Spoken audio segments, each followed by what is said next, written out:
আসসালামু আলাইকুম, স্বাগত জানাচ্ছি চ্যানেল আই সংবাদে আমি রিদিতা রেজা। শুরুতেই জানিয়ে দিচ্ছি ফ্রেশ আটা ময়দাসূচি সংবাদ শিরোনাম। চলতি বছরের শেষ দিকে জাতীয় নির্বাচন হতে পারে বললেন প্রধান উপদেষ্টা। জাপানের রাষ্ট্রীয় গণমাধ্যম এনএইচকে এর সাথে সাক্ষাৎকার।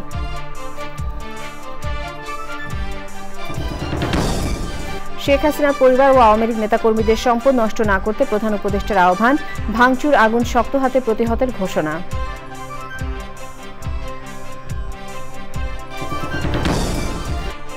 অভিনেত্রী মেহের আফরোজ শাওন ও সোহানা সাবাকে পরিবারের জিম্মায় হস্তান্তর। ডিবি কার্যালয়ে দীর্ঘক্ষণ জিজ্ঞাসাবাদ।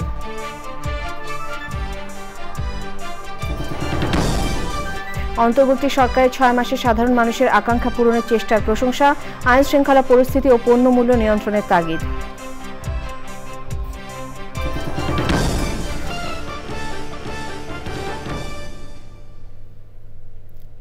এছাড়াও নিটল টাটা বিশেষ সংবাদে যা থাকছে।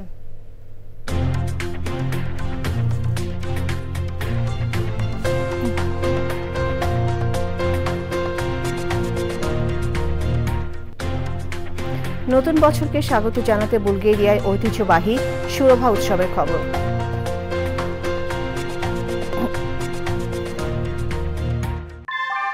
অনেকদিন থেকে আমার ইচ্ছা ছিল যে গিটার শিখবো। আমি যেহেতু স্টুডেন্ট, একবারে এতগুলো টাকাও ম্যানেজ করা সম্ভব হবে না। জানতে পারলাম বাবার মাধ্যমে যে বিকাশে সেভিংস করা যায়। এটা সবথেকে ভালো লাগে যে কম অ্যামাউন্ট দিয়েই করা যায়। ক্যাশ আউট করতে গেলে কোনো চার্জ লাগে না। বিকাশ অ্যাপে ডিপিএস টাকা জমায় সারা দেশ।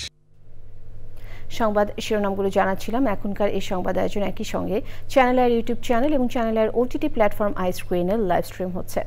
অন্তর্বর্তী সরকারের প্রধান উপদেষ্টা অধ্যাপক ডক্টর মোহাম্মদ ইউনুস বলেছেন, একটি গণতান্ত্রিক দেশের জন্য নির্বাচন অপরিহার্য। এই বছরের শেষ দিকে নির্বাচন হতে পারে। জাপানের রাষ্ট্রীয় গণমাধ্যম এনএইচকে এর সাথে সাক্ষাৎকারে কথা বলেন প্রধান উপদেষ্টা। মোস্তাক মল্লিকের রিপোর্ট। জাপান সরকারের সম্প্রচার মাধ্যম এনএইচকে প্রধান উপদেষ্টা অধ্যাপক ডক্টর মোহাম্মদ ইউনুস সাক্ষাৎকার দেন বুধবার। বৃহস্পতিবার সংস্থাটির ওয়েবসাইটে সাক্ষাৎকারটি প্রকাশ করা হয়। ভিডিও এবং অনলাইনে সাক্ষাৎকারটি প্রকাশ হয়েছে। এনএইচকে বলছে, শক্তিশালী বাংলাদেশ বিনির্মাণ এবং স্বনির্ভরতা নিশ্চিত করতে কাজ করছেন শান্তিতে নোবেলজয়ী ডক্টর মোহাম্মদ ইউনুস। সাক্ষাৎকারে প্রধান উপদেষ্টা বলেন, পুরোপুরি বিধ্বস্ত সমাজ, অর্থনীতি ও রাজনৈতিক ব্যবস্থা, বিচার ব্যবস্থা সবকিছুই বিধ্বস্ত। এরকম একটা সময়ে ক্ষমতায় আসে বর্তমান সরকার। তখনকার পরিস্থিতি বিবেচনায় অনেক দূর এগিয়ে যাওয়া গেছে।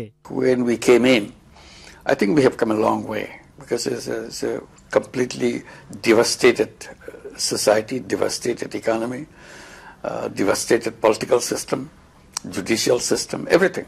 গণতান্ত্রিক দেশের জন্য নির্বাচন একটি অপরিহার্য পদক্ষেপ মন্তব্য করে প্রধান উপদেষ্টা নির্বাচনের সম্ভাব্য তারিখ উল্লেখ করেন।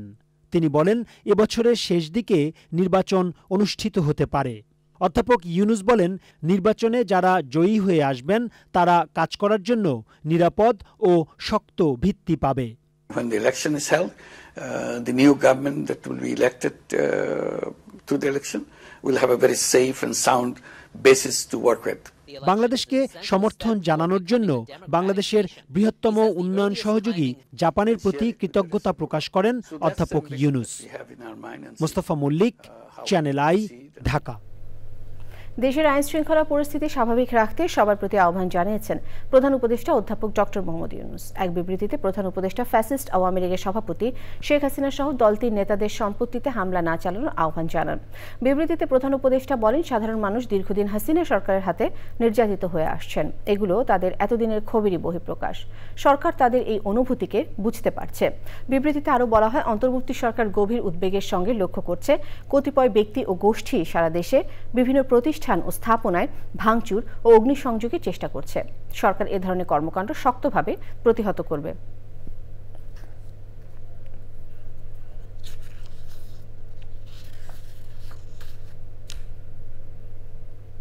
অভিনেত্রী মেহের আফরোজ শাওন এবং সোহানা সাবাকে জিজ্ঞাসাবাদের পর ছেড়ে দিয়েছে গোয়েন্দা পুলিশ। রাষ্ট্রবিরোধী ষড়যন্ত্রের অভিযোগে বৃহস্পতিবার সন্ধ্যায় শাওন এবং মধ্যরাতে সাবাকে ধানমন্ডি থেকে ডিবি কার্যালয়ে আনা হয়। ডিএমপি জানিয়েছে, বিভিন্ন বিষয়ে জিজ্ঞাসাবাদ শেষে বিকেলে তাদের দুজনকে নিজ নিজ পরিবারের জিম্মায় ছেড়ে দেওয়া হয়েছে। বাজারে আবারও সয়াবিন তেলের সংকট দেখা দিয়েছে। বেশিরভাগ দোকানে বোতলজাত সয়াবিন তেল পাওয়া যাচ্ছে না। খোলা তেলের দাম বেড়ে 200 টাকা ছাড়িয়েছে। তবে তেল ছাড়া পবিত্র রমজান মাসকে সামনে রেখে নিত্যপণ্যের বাজারে কিছুটা স্বস্তি মিলেছে। সাদি মাহমুদের রিপোর্ট। দেশে ভোজ্য তেলের বাজারে আবারও অস্থিরতা দেখা দিয়েছে। গত ডিসেম্বরে তেলের দাম লিটার প্রতি 8 টাকা বাড়ানোর পর সরকারের পক্ষ থেকে জানানো হয়েছিল তেলের দাম আর বাড়ানো হবে না, কিন্তু বাস্তবতা ভিন্ন। সরবরাহ কমার সঙ্গে দাম বেড়ে গেছে। তেল আনতে গেলে তেলের সাথে চাল দেয়, ডাল দেয়, হ্যাঁ, এগুলো এখন আমরা যদি কাস্টমাররা বলি, কাস্টমার নিষেধ করে, কাস্টমার নিতে রাজি না। কারণ এই তেলটা শর্ট, এর জন্য খোলা তেলের দাম বাড়ায় দিচ্ছে। তেলের জন্য যা গেলে ওনারা আমাদের থেকে আমার কাছে চাউল দেয়, তারপরে যায় ডাউল দেয়, এই জন্য আমরা তেল আনতে বাধ্য হই না। একমাত্র তেলটার মধ্যে কারসাজি, এটা কেন, কি কারণে, কারা করতেছে, এদেরকে ধরে আমি মনে করি ব্রিজের লগে টাঙায় রাখা উচিত। রমজান মাস সামনে রেখে নিত্যপণ্যের সরবরাহ বেড়েছে। রাজধানীর কারওয়ান বাজার ঘুরে দেখা গেল ছোলা, চিনি ও বিভিন্ন ধরনের ডালের দাম স্বাভাবিক রয়েছে। চিনির দাম একটু বর্তমান কম, গত বছরের থেকে। মসুর ডালের দাম কম, ছোলার দামও কম, খেসারি ডালের দাম কম, প্রত্যেকটা প্রোডাক্টের দামই এবার কম আমি দেখতেছি। কিন্তু তেলের দামটা খুব ক্রাইসিস। ভোগান্তি তো হয় আসলে। দেখা যায় যে প্রতি রোজার মধ্যে আমাদের সব এই রোজার আইটেমগুলো বিশেষ করে অনেক বেশি আমাদের দাম দিয়ে কিনতে হয়। তো এবার যেহেতু একটা পরিবর্তন আসছে, আশা করি যে এবার ভোগান্তি হবে না। প্রতিবারের রমজান মাসে যে সমস্যাটা হয়, এখন আমার মনে হয় সমস্যাটা হবে, কারণ এখনই তো তেল নাই। গত কয়েক সপ্তাহের মতো চলতি সপ্তাহেও সবজির বাজার যথারীতি স্বস্তিদায়ক। ফুলকপি, পাতাকপি, আলু, গাজর, টমেটো এগুলোর দাম তুলনামূলক অনেক কম। খুব একটা চেঞ্জ হয় নাই, শুধু সবজিটা একটু কমছে, বাকি সব আগের মতোই আরো বেড়ে গেছে আগের চেয়ে। ডিমের পাশাপাশি চালের বাজার আগের মতোই স্থিতিশীল রয়েছে। সাথে মাছ মাংসের বাজারও অপরিবর্তিত। গরুর মাংস কেজি প্রতি 750, খাসির মাংস 1100 থেকে 1200 ও ব্রয়লার মুরগি বিক্রি হচ্ছে কেজি প্রতি 190 থেকে 200 টাকায়। সাদি মাহমুদ, চ্যানেল আই, ঢাকা। নির্বাচন পর্যন্ত যত বাধাই আসুক, নেতাকর্মীদের সতর্ক থাকার আহ্বান জানিয়েছেন বিএনপি নেতারা। প্রস্তাবিত 31 দফা প্রান্তিক পর্যায়ে পৌঁছে দিতে রাজধানী বিজয়নগরে ঢাকা মহানগর উত্তরের পল্টন থানা বিএনপি কর্মশালার আয়োজন করে। মহানগর সহ বিএনপির সিনিয়র নেতারা অংশ নেন কর্মশালায়। দলের ভেতরে অনুপ্রবেশকারীদের ব্যাপারেও সবাইকে সচেতন হতে বলেছেন দলের নেতারা।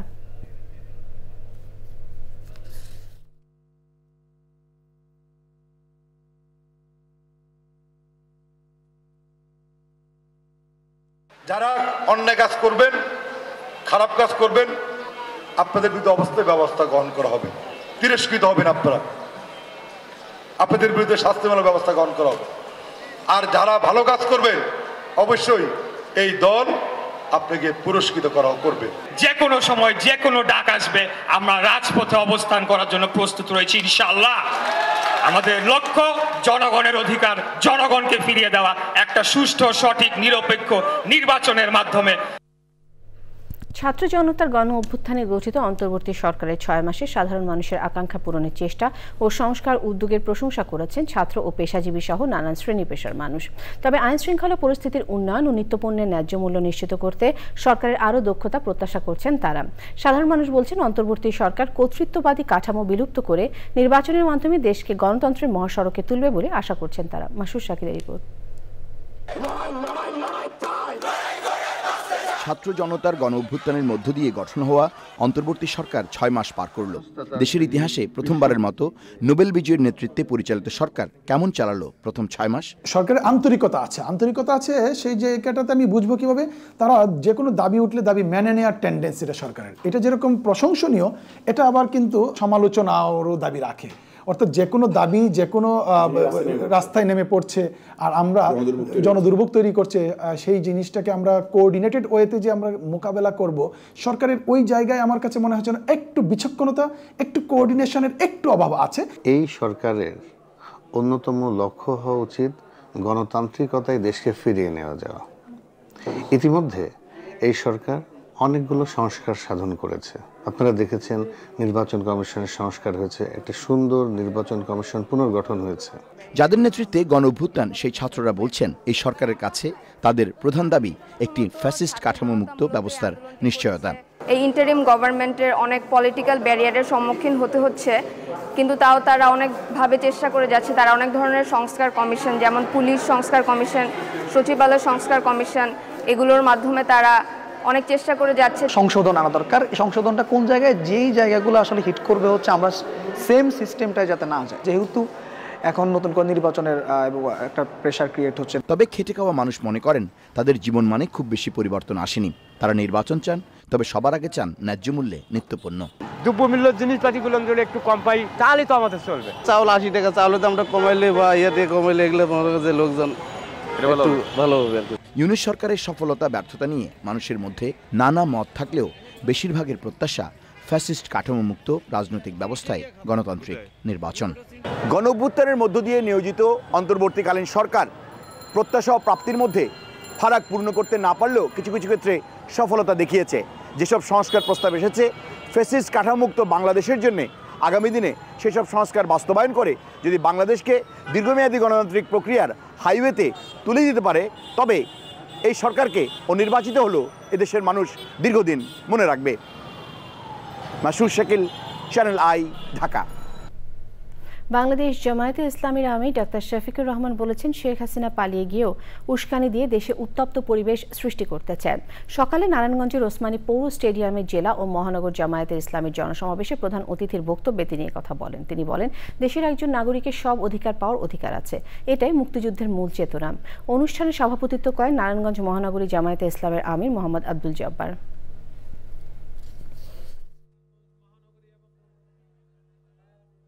তারা পালিয়ে গিয়েও দেশকে অস্থির করার জন্য মাঝে মধ্যেই উস্কানিমূলক কর্মকাণ্ড করে থাকেন।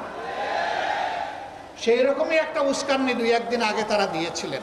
হাজার হাজার মানুষ যারা খুন হলো, গুম হলো, যারা রক্তাক্ত হয়ে পঙ্গু হয়ে এখন হাসপাতালের বেডে কাতরাচ্ছে, সেই সময় আপনারা আবার উস্কানি দেন। এইটা কি বাংলাদেশের মুক্তিপাগল মানুষ সহ্য করবে? সুতরাং উস্কানির কারণে যত পরিবেশ সৃষ্টি হবে তার সমুদয় দায় উস্কানিদাতাদেরকেই নিতে হবে। এমন একটি বাংলাদেশ আমরা গড়ে তুলব ইনশাআল্লাহ, যদি আল্লাহ তাআলা আমাদেরকে সেই শক্তি দান করেন, যদি দেশের মানুষের ভালোবাসা এবং সমর্থনে আন্তর্জাতিক মানদণ্ড অনুসরণ করে সেবার ধারাবাহিক উন্নয়নে বিশ্ব র্যাঙ্কিংয়ে সবচেয়ে বেশি ধাপ এগিয়েছে বাংলাদেশের ডাক সেবা। একসাথে 51টি ধাপ এগিয়ে 174টি দেশের মধ্যে বাংলাদেশের অবস্থান এখন 68তম আর দক্ষিণ এশিয়ায় তৃতীয়। শিগগিরই দেশের ডাক সেবায় যুক্ত হচ্ছে পার্সেল ও ডকুমেন্ট সংগ্রহ করে নির্ধারিত স্থানে পৌঁছে দেওয়ার সেবা। ওবায়দুর রশিদের রিপোর্ট। সময়ের পরিক্রমায় অনেকটাই হারিয়ে গেছে ব্যক্তিগত চিঠি আদান প্রদান। পুরনো ব্যস্ততা না থাকলেও দেশে বিদেশে নতুন নতুন সেবা যুক্ত করে কাজ করে যাচ্ছে ডাক অধিদপ্তর। দিনে কর্মব্যস্ততা থাকে কার্যালয়গুলোতে, আর রাতভর চলে মেইল সেন্টারের গ্রাহক সেবা কার্যক্রম। বিশ্ব ডাক সংস্থা তারা একটা র্যাঙ্কিং প্রকাশ করে থাকে। আস্থা, আর একটা হলো পৌঁছানো, আর একটা প্রাসঙ্গিকতা এবং সহনশীলতা। এই 4টা প্যারামিটারে বাংলাদেশ ভালো করার প্রেক্ষিতেই মূলত ডাক বিভাগ, আমাদের ডাক বিভাগ 51 ধাপে গিয়ে আগে ছিল 172, সেখান থেকে এখন 68তম পজিশনে ডাক বিভাগ। ডাক সেবার আধুনিকায়নের কারণে এখন যে কোনো পার্সেল বা ডকুমেন্ট কোথায় কি অবস্থায় রয়েছে সে তথ্য ঘরে বসেই পান সেবা গ্রহীতারা।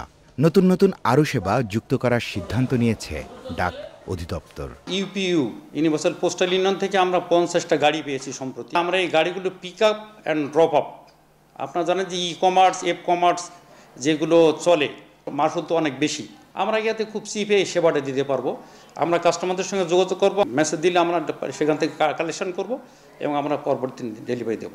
সেন্ট মার্টিনস, হাতিয়া, সন্দ্বীপ এবং পার্বত্য অঞ্চলের কিছু দুর্গম এলাকা ছাড়া দেশের প্রায় সব এলাকায় একদিনের মধ্যেই পার্সেল বা ডকুমেন্ট পৌঁছে দেওয়া হচ্ছে, আর সর্বোচ্চ 5 কার্যদিবসের মধ্যে সব ধরনের সেবা পেয়ে থাকেন সারা দেশের গ্রাহক।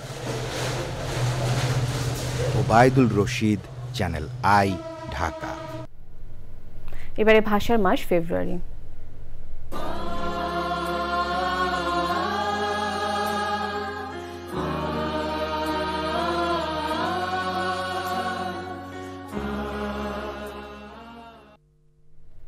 অন্তর্বর্তী সরকার কোনো ধরনের মব জাস্টিসে বিশ্বাস করে না। পুলিশ ও আইন শৃঙ্খলা বাহিনী এ বিষয়ে সতর্ক আছে বলে জানিয়েছেন সংস্কৃতি বিষয়ক উপদেষ্টা মোস্তফা সরওয়ার ফারুকী।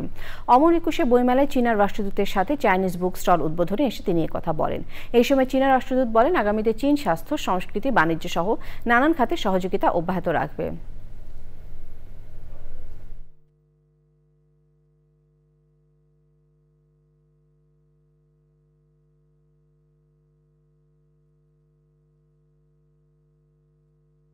অন্তর্বর্তী সরকার বিবৃতি হিসেবে দেওয়া হয়েছে, আমরা কোনো ধরনের মব জাস্টিসে বিশ্বাস করি না এবং পুলিশ এবং আইন শৃঙ্খলা রক্ষাকারী বাহিনী এই বিষয়ে সচেতন আছে। আমরাও জনগণের কাছে আহ্বান জানাতে চাই যে এখন আমাদের রাষ্ট্র বিনির্মাণের সময় এবং সবাইকে, যেরকম আমাদের দেশে যখন প্রায় 5ই আগস্ট পরে 15 দিন পুলিশ ছিল না, আমরা সবাই সবার পাশে এসে দাঁড়িয়ে কিন্তু নিজেদেরকে নিজেরা রক্ষা করেছি। আমরা এখনও সেই সময়টা পার হইনি, অর্থাৎ আমাদেরকে এখনও সজাগ থাকতে হবে, সচেতন থাকতে হবে। আমরা যেন কেউ নিজেদেরকে মবিংয়ের কাজে যুক্ত না করি, এটা হচ্ছে আমাদের পরিষ্কার বার্তা। এবারও মেঘনা গ্রুপ অফ ইন্ডাস্ট্রিজের ব্র্যান্ড ফ্রেশ স্টেশনারি বহুভাষী খাতের লেখা বইমেলার আয়োজন করেছে। ভাষাগত বৈচিত্র্য এবং শৈল্পিক অভিব্যক্তির উদযাপনে এমন আয়োজন বলে জানান কর্তৃপক্ষ। সাহিত্য চর্চার পাশাপাশি হাতের লেখা রেওয়াজকে তুলে ধরতে এটি যোগ করেছে ভিন্ন মাত্রা। গুলশানে বিচারপতি শাহাবুদ্দিন আহমেদ পার্কে আয়োজন করা হয় এই মেলার। উদ্বোধনী পর্বে ফ্রেশ ইঙ্ক ফোর্স নামে নতুন একটি কলমের মোড়ক উন্মোচন করা হয়। এই সময় ছিলেন প্রতিষ্ঠানটির পরিচালক barrister Taslim Mostafa, senior GM brand Kazi Mohammad Mohiuddin এবং জিএম সেলস মোহাম্মদ ইয়াসিন মোল্লা ও অন্য কর্মকর্তা কর্মচারীরা। এবারে বিপিএল আপডেট।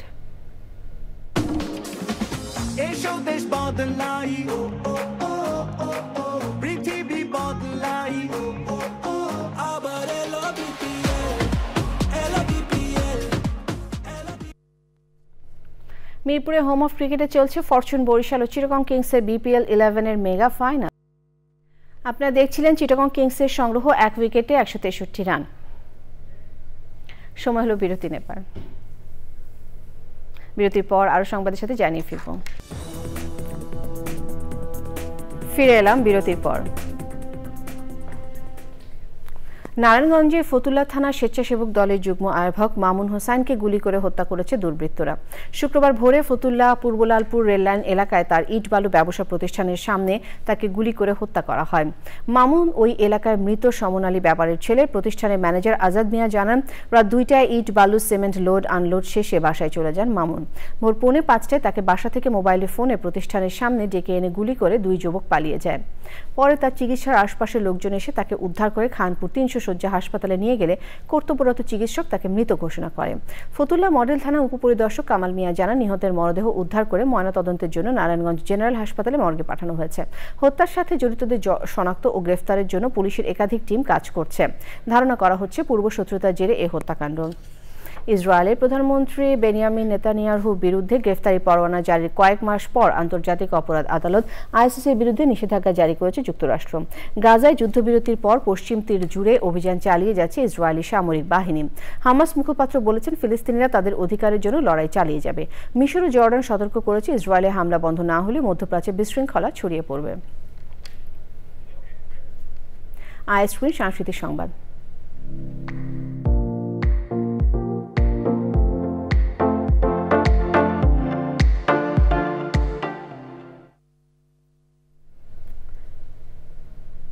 কিংবদন্তি চলচ্চিত্র পরিচালক ঋত্বিক ঘটকের 49তম প্রয়াণ দিবস এবং চলতি বছরে তার জন্মশতবর্ষ উপলক্ষে বৃহস্পতিবার ভারতের কলকাতায় স্মরণীয় 49 বরণে 100 শিরোনামে অনুষ্ঠান হয়েছে।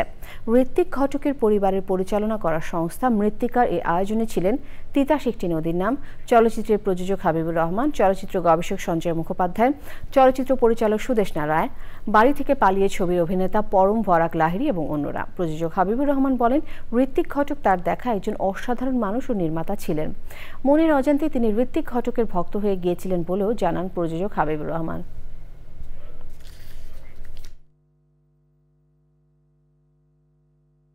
বোম্বে যাবে, আমি চলে যাই, মানে যেখানেই উনি গেছেন, বোম্বে, সাঁইথিয়া, শান্তিনিকেতন, আমি সবখানে ওনার সঙ্গে গেছি।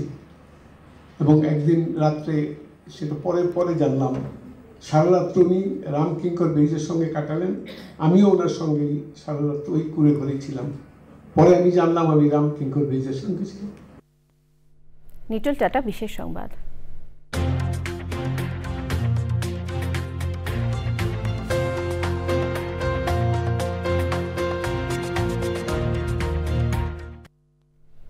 বুলগেরিয়ার ঐতিহ্যবাহী সুরভা উৎসব হয়েছে। নতুন বছরকে স্বাগত জানাতে এই উৎসব পৌত্তলিক যুগ থেকে এই উৎসব করে আসছেন বুলগেরিয়ানরা।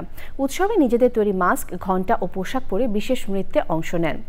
এই নৃত্যের উদ্দেশ্য হলো মন্দ আত্মা তাড়ানো, শীতের শেষ উদযাপন, বসন্তকে স্বাগত জানানো, ভালো ফসল উৎপাদন এবং সবার জন্য শান্তি কামনা। যারা এই নৃত্যে অংশ নেন তাদের বলা হয় কুকরি বা মামারাস। 3 দিনব্যাপী এই উৎসবে 12,000-এর মতো নৃত্যশিল্পী অংশ নিয়েছেন। এদের মধ্যে Italy, Greece, Portugal, Spain, Romania, Serbia সহ ইউরোপের আরও কয়েকটি দেশ রয়েছে। 2015 সালে জাতিসংঘের সাংস্কৃতিক ঐতিহ্যে স্থান পায় বুলগেরিয়ার সুরভা উৎসব।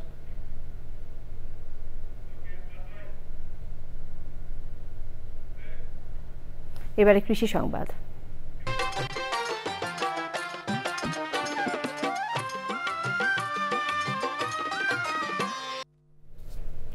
মেহেরপুর জেলায় এবার আলুর ফলন ভালো হলেও কাঙ্ক্ষিত মূল্য না পাওয়ায় লোকসানের মুখে পড়েছেন চাষিরা। গত মৌসুমে আলু চাষ করে চাষি লাভবান হলেও এবার বড় অঙ্কের ক্ষতির মুখে পড়েছেন তারা। এবারে প্রকৃতি সংবাদ।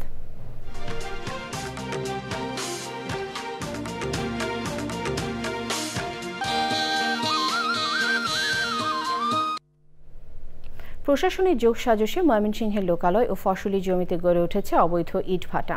এতে ফসল উৎপাদন ব্যাহত হওয়ার পাশাপাশি ভাটার বিষাক্ত ধোঁয়ায় নষ্ট হচ্ছে প্রকৃতি ও পরিবেশ। চরম স্বাস্থ্য ঝুঁকিতে রয়েছেন স্থানীয়রা। তবে অবৈধ ইট ভাটা বন্ধে ব্যবস্থা নেওয়ার আশ্বাস দিয়েছে পরিবেশ অধিদপ্তর। পূবালী ব্যাংক বাণিজ্য সংবাদ।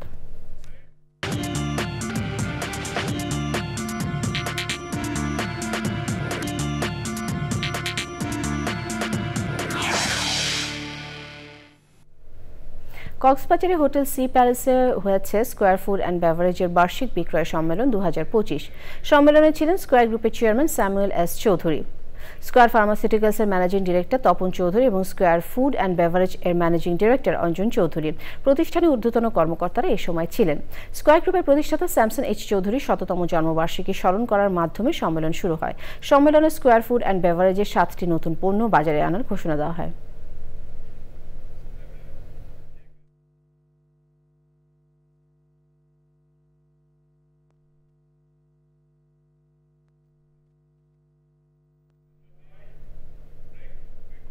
আবারও বিরতি নিচ্ছে,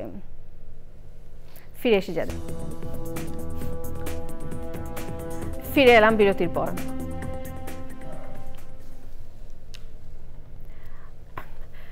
জার্মানির ডুইসেলডর্ফে আন্তর্জাতিক 11তম এশিয়া অ্যাপারেল এক্সপো 2025 শুরু হয়েছে। 3 দিনের মেলায় জার্মানি সহ ইউরোপ ও এশিয়ার নানান দেশের সঙ্গে বাংলাদেশের বেশ কয়েকটি প্রতিষ্ঠান অংশ নিয়েছে। বাংলাদেশের রফতানি উন্নয়ন ব্যুরো ইপিবি, লর্ড ইনকর্পোরেটেড, দেওয়ান তাজ আহমেদ ও বার্লিনের বাংলাদেশ দূতাবাসের সার্বিক সহযোগিতায় এই মেলার আয়োজন করা হয়। বাংলাদেশের 20টি তৈরি পোশাক শিল্প প্রতিষ্ঠান মেলাতে অংশ নিয়েছে। এই মেলা ভবিষ্যতে বাংলাদেশি ব্যবসায়ীদের জন্য সম্ভাবনাময় হবে বলে মন্তব্য করেছেন মেলায় সংশ্লিষ্ট বাংলাদেশিরা।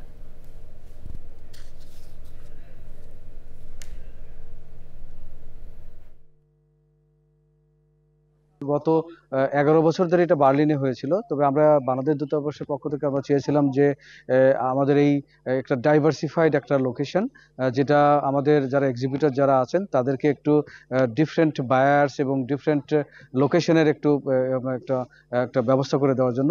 আমরা বাংলাদেশের চরের মেয়েদেরকে নিয়ে কাজ করি, গাইবান্ধা, রংপুর কুড়িগ্রাম জেলার। এবং আমরা এখানে আসলে যেটা করি, আমরা পিওর সব সিল্ক অ্যান্ড কটন মানে সুতা নিয়ে কাজ করছি। তো এবারকে আমরা মেলায় এসেছিলাম, এটা আমার first experience, but so far good.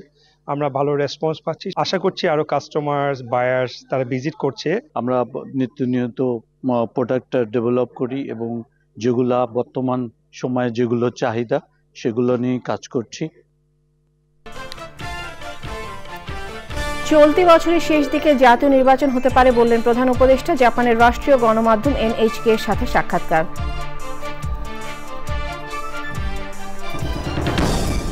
Sheikh হাসিনার পরিবার ও আওয়ামী লীগ নেতাকর্মীদের সম্পদ নষ্ট না করতে প্রধান উপদেষ্টার আহ্বান। ভাঙচুর, আগুন শক্ত হাতে প্রতিহতের ঘোষণা।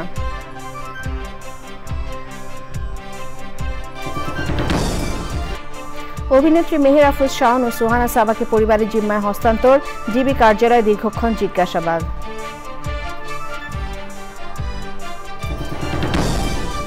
অন্তর্বর্তী সরকারের 6 মাসে সাধারণ মানুষের আকাঙ্ক্ষা পূরণের চেষ্টার প্রশংসা, আইন শৃঙ্খলা পরিস্থিতি ও পণ্য মূল্য নিয়ন্ত্রণের তাগিদ।